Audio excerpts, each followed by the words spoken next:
Om Swastiastu. Perkenalkan, nama saya Kade Juniarta dengan NIM 2411011012 dari Prodi Pendidikan Agama Hindu. Saya akan membahas tentang tugas dan kewajiban yang harus dipahami oleh guru profesional. Sebelum itu, pernahkah Anda membayangkan betapa besar dampak seorang guru dalam membentuk masa depan seseorang? Guru bukan sekedar pengajar, tetapi juga pembimbing, pendidik, dan panutan. Di era modern ini, profesional guru sangat penting untuk menjamin mutu pendidikan.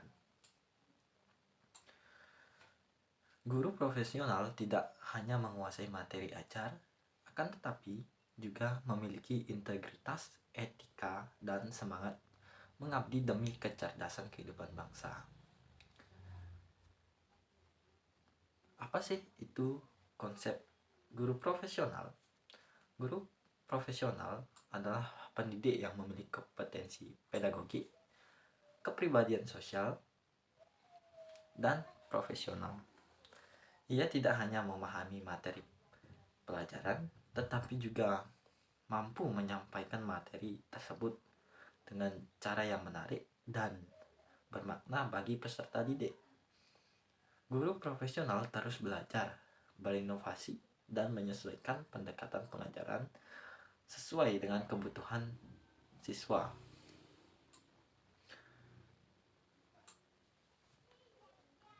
Pengertian dari guru profesional adalah pendidik yang menjalankan tugas dan tanggung jawabnya dengan kompetensi, etika, dan dedikasi tinggi. Seorang guru profesional tidak hanya menyampaikan materi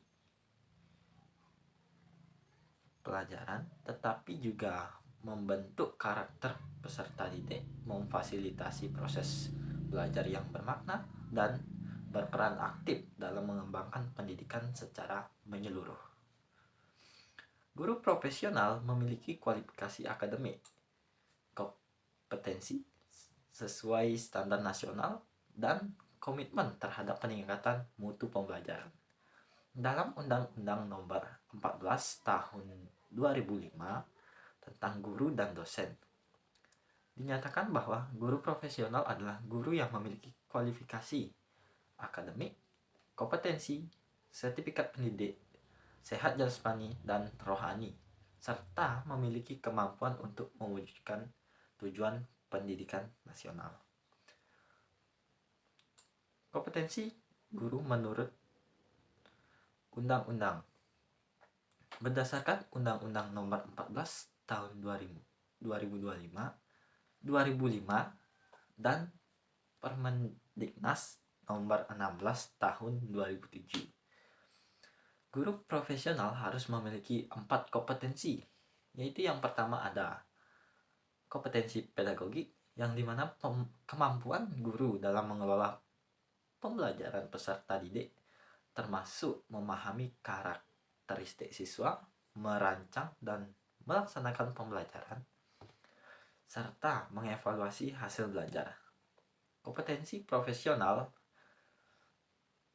Yang kedua, kompetensi profesional yaitu kemampuan menguasai materi ajar secara luas dan mendalam, termasuk memahami struktur, konsep, dan metode keilmuan.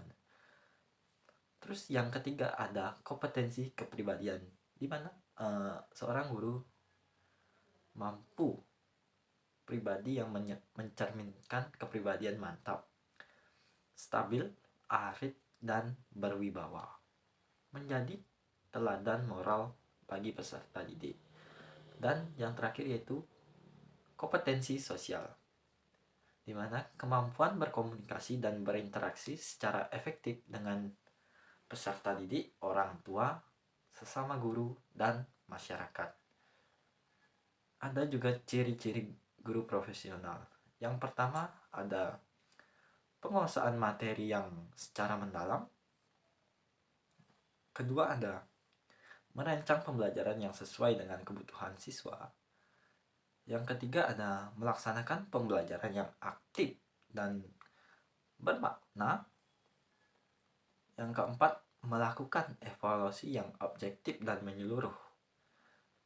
Yang kelima ada menunjukkan integritas dan tanggung jawab yang tinggi sebagai seorang guru yang profesional. Keenam, aktif mengembangkan diri secara profesional. Ketujuh, menjadi panutan dalam sikap dan tindakan. Ada juga perbedaan guru biasa dan guru profesional. Yang pertama, dalam aspek penguasaan materi. Guru biasa hanya mengandalkan buku teks saja. Sedangkan guru profesional menguasai konsep yang mendalam dan kontekstual tanpa hanya mengandalkan di buku saja. Guru profesional juga banyak mengambil materi pembelajaran dari tempat-tempat lain, bukan hanya di buku teks saja. Yang dalam aspek yang kedua yaitu pendekatan mengajar. Guru biasa hanya satu arah, yaitu ceramah yang bisa membuat peserta didik menjadi bosan. Sedangkan guru profesional interaktif dan sesuai dengan karakter siswa. Jadi guru profesional mampu memanfaatkan pengetahuan karakter siswa itu untuk supaya bisa belajar menjadi belajar yang senang dan mudah dipahami oleh siswa. Ada aspek yang ketiga yaitu penilaian siswa.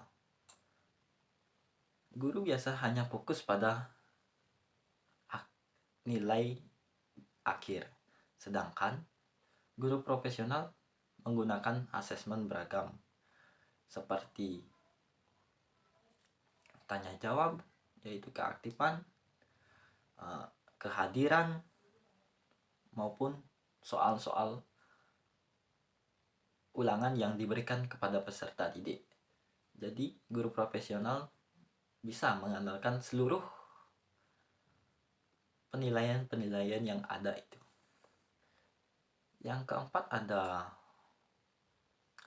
dalam aspek etika profesi, yang dimana guru biasa hanya sekedar menjalankan tugasnya sebagai guru di dalam kelas, sedangkan guru profesional sangat menjunjung tinggi kode etik.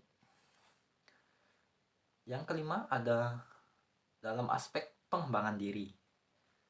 Guru biasa hanya berpatok pada pasif, sedangkan guru profesional aktif mengikuti pelatihan dan berbagai praktik baik untuk menambah ilmu pengetahuan yang akan diberikan kepada peserta didik yang diajar.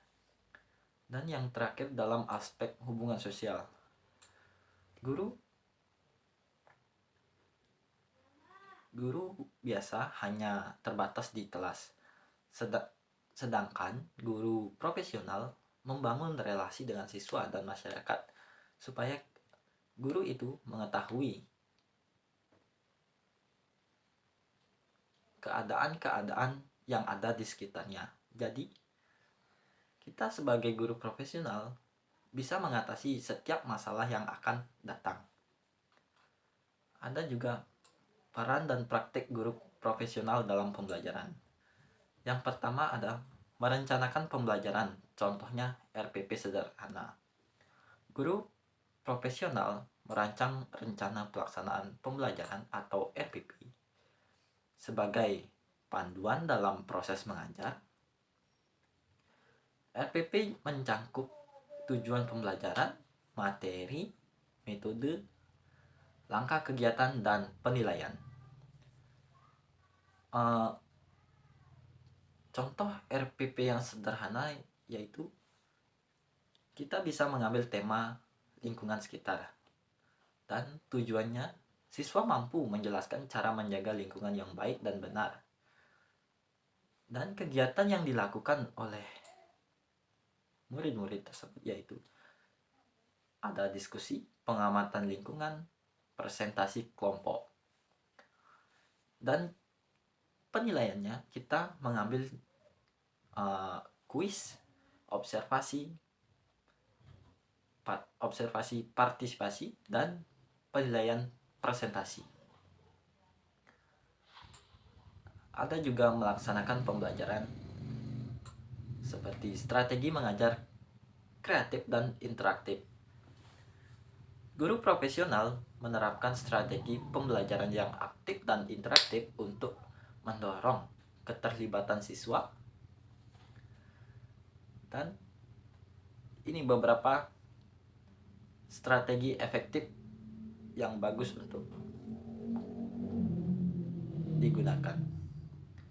Yang pertama ada pembelajaran berbasis proyek atau project based learning.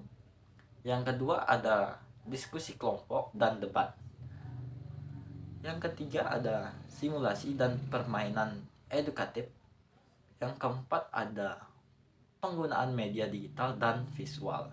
Strategi ini sangat membantu siswa belajar secara menyenangkan dan bermakna, dan mudah juga dipahami oleh peserta didik.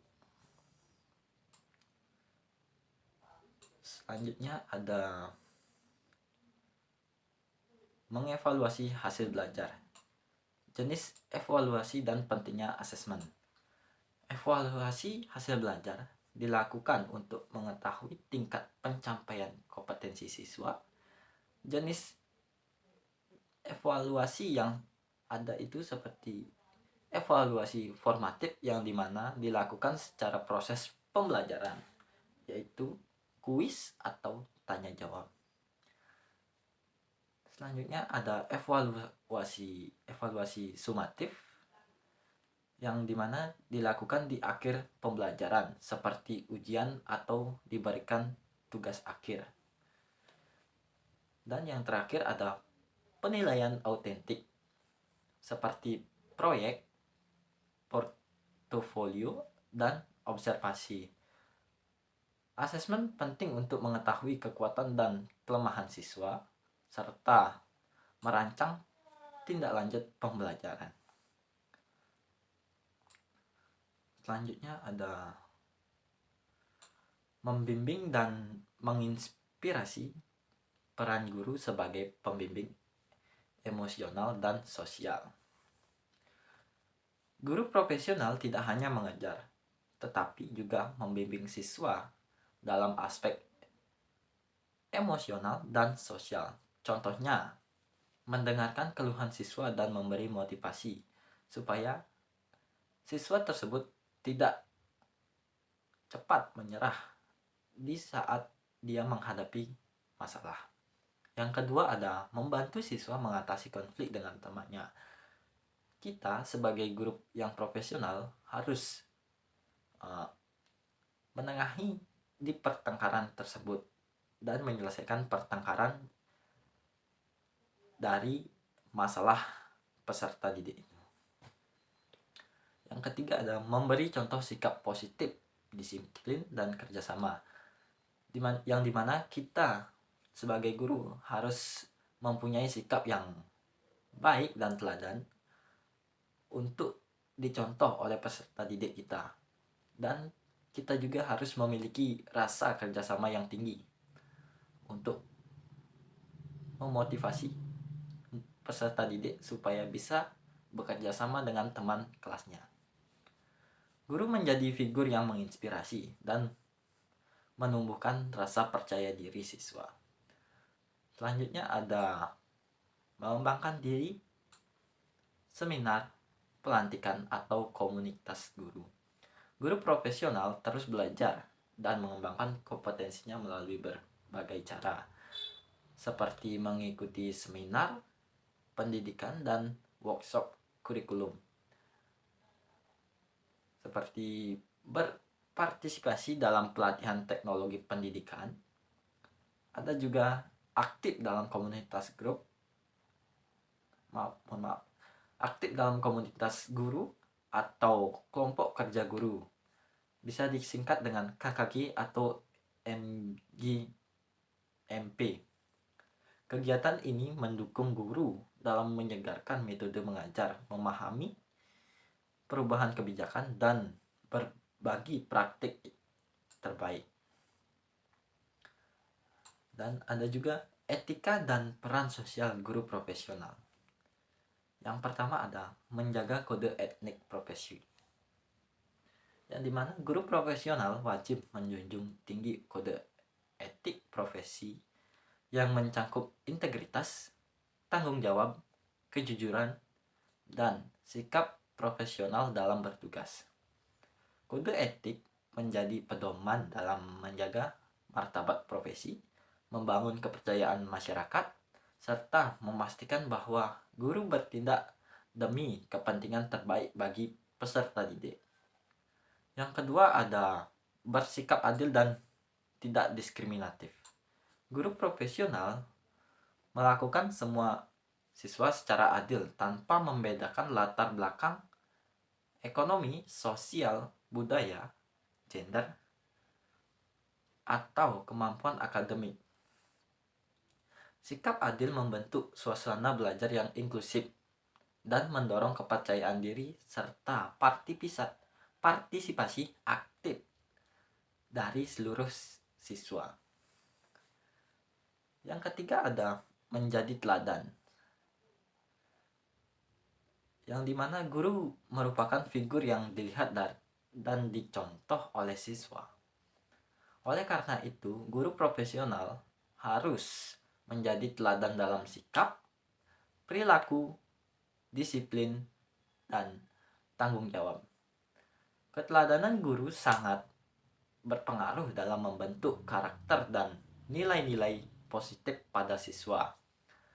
Dan yang terakhir ada yang keempat ada menciptakan lingkungan yang aman dan positif.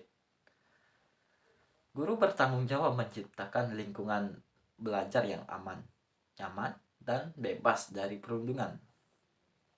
Lingkungan yang positif sangat membantu siswa merasa dihargai, didengar, dan termotivasi untuk belajar. Hal ini dilakukan melalui komunikasi yang baik, pengelolaan kelas yang efektif, dan membangun relasi positif antar siswa. Untuk yang terakhir yaitu menjadi bagian dari pengembangan sekolah dan masyarakat. Guru profesional berkontribusi dalam pengembangan sekolah melalui partisipasi aktif dalam kegiatan sekolah, pengembalian keputusan, serta kerjasama dalam kolega. Di mana di luar sekolah, guru juga berperan dalam membangun hubungan positif dengan masyarakat, orang tua siswa, dan organisasi pendidikan guna mendukung kemajuan pendidikan secara luas. Mungkin itu saja materi yang bisa saya sampaikan tentang tugas dan kewajiban guru profesional. Akhir kata, jika saya salah kata mohon dimaafkan. Akhir kata saya tutup dengan mengaturkan Parama Santi. Om Santi Santi Santi. Terima kasih.